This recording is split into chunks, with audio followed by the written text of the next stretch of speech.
it's about sort of love and, like, not exactly just love, but how one person, it describes a time of when this woman was at her prime, especially in one of the lines, with love also true, which means even if they just wanted to get in bed with her, they still, in a way, loved her. And it's not even as much about the autumn sunset itself as much as it is just kind of how it makes the poet feel.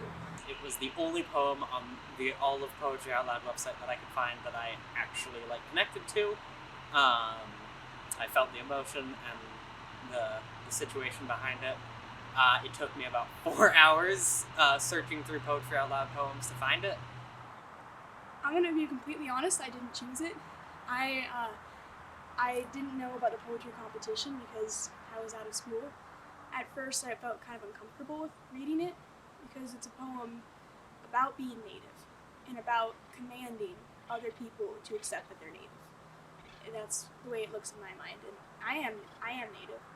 I am Choctaw, but I'm also very white. Dragons is a bit more straightforward, but it paints this really cool picture that really evokes your imagination and makes you imagine dragons flying up in the sky and what seeing that would be like and imagining the scale. The imagery and style was very different to anything I'd done previously, and also I felt like I could simultaneously connect it to current events, at least a little bit. I wanted you to meet my broom mother, who carved a hole into her womb so that I could live. "Boy," says Mom, "quit making all that racket." But what does she expect when day after day haters sling words at me like jagged stones designed to split my skin? They all mean the same thing: death. And death eats angels, I guess, because I've never seen an angel fly through this valley, ever. Bending down beside the glowing bars, murmur a little sadly how love fled and paced upon the mountains overhead, and hid his face amid a crowd of stars. His breakfast hour's his hour of leisure, and left alone, he reads or muses, or else an idle mood he uses to sit and watch the venturous fly, where the sugars piled high, clambering over the lumps so white, rocky cliffs of sweet delight. The bones don't get cast when they break. We tape them, one phalange to its neighbor, for support. Other things like sorrow work that way too. There are those for whom we weep, the young, the bright, the fair. No more with life's perpetually awakening breath shall time not ferry me to such a shore, over such sailless seas.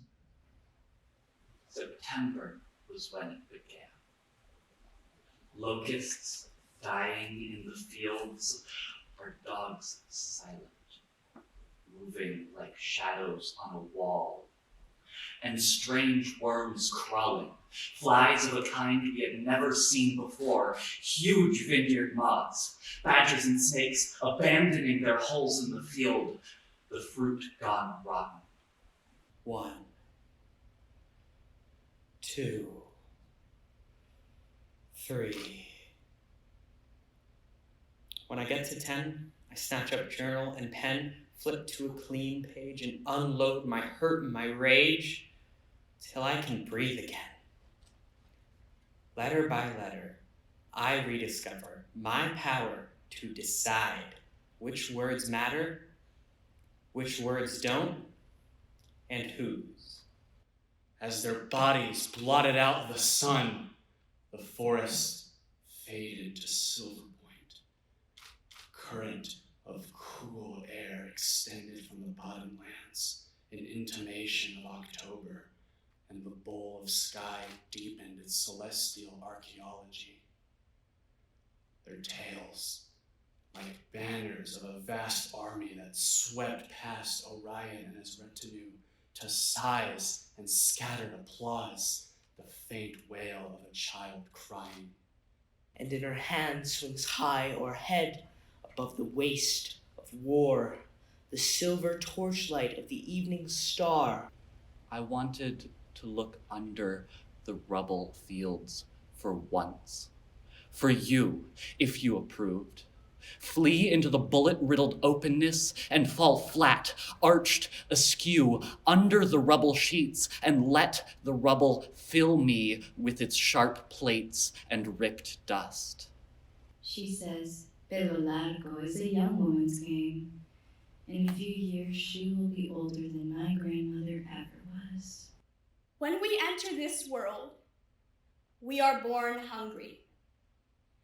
Our spirits long for us to live out our traditions that have been passed down for generations. Prayer, ceremony, dance, language, our ways of being. Never forget, you were put on this earth for a reason.